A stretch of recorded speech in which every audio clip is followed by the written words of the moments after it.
वाशिम जिल्ह्यात मागील 4 दिवसापासून उष्णतेचा कहर केला आहे। मागील 4 दिवसात जर बघितलं 44 अंशाच्या वरी तापमान गेले। कालचं जर तापमान जर बघितलं 44.4 पर्यंत होतं। आजही जर तापमानाचा विचार केला तर 44 या वरीच हा तापमानाचा आकडा दिसून येतोय।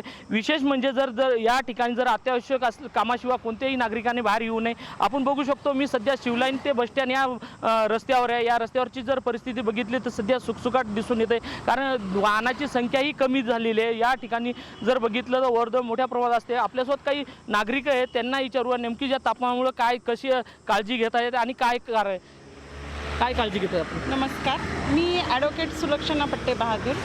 खरं तर आपल्या म्हणजे महाराष्ट्रामध्ये सगळीकडेच तापमान वाढलेलं आहे, पण आपला जो विदर्भाचा पट्टा आहे म्हणजे वाशिम ते समजा आपण गडचिरोली इथपर्यंत बघितलं तर वाशिममध्ये आज आपण पाहतो आहोत की आजचं तापमान म्हटलं तर 45-46 पर्यंत गेलेलं आहे। आणि मला एवढंच म्हणायचं आहे की इथल्या नागरिकांनी खरं तर सकाळी म्हणजे 10 ते 4-5च्या दरम्यानपर्यंत तरी तुम्ही बाहेर निघू नये, आणि अत्यंत जर का तुम्हाला खरंच महत्त्वाचं काम असेल तरच तुम्ही बाहेर निघावं ही माझी विनंती आहे। कारण याचा परिणाम आपल्या आरोग्यावर होतो आणि तापमानामुळे आपल्याला माहिती आहे की काय आपल्याला आजार होतात। लहान मुलांना तर अतिशय हे उष्माघातक म्हणजे खूपच घातक असं आहे।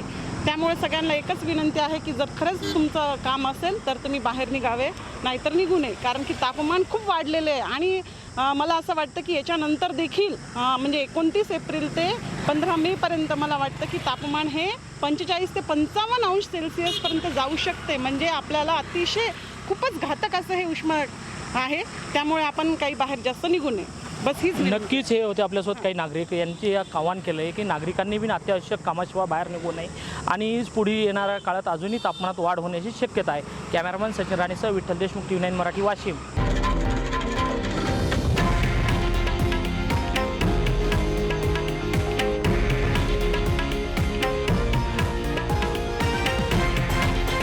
हे आहे देशातील नंबर 1 न्यूज नेटवर्क आणि आपण पाहत आहात TV9 मराठी, एकमेव।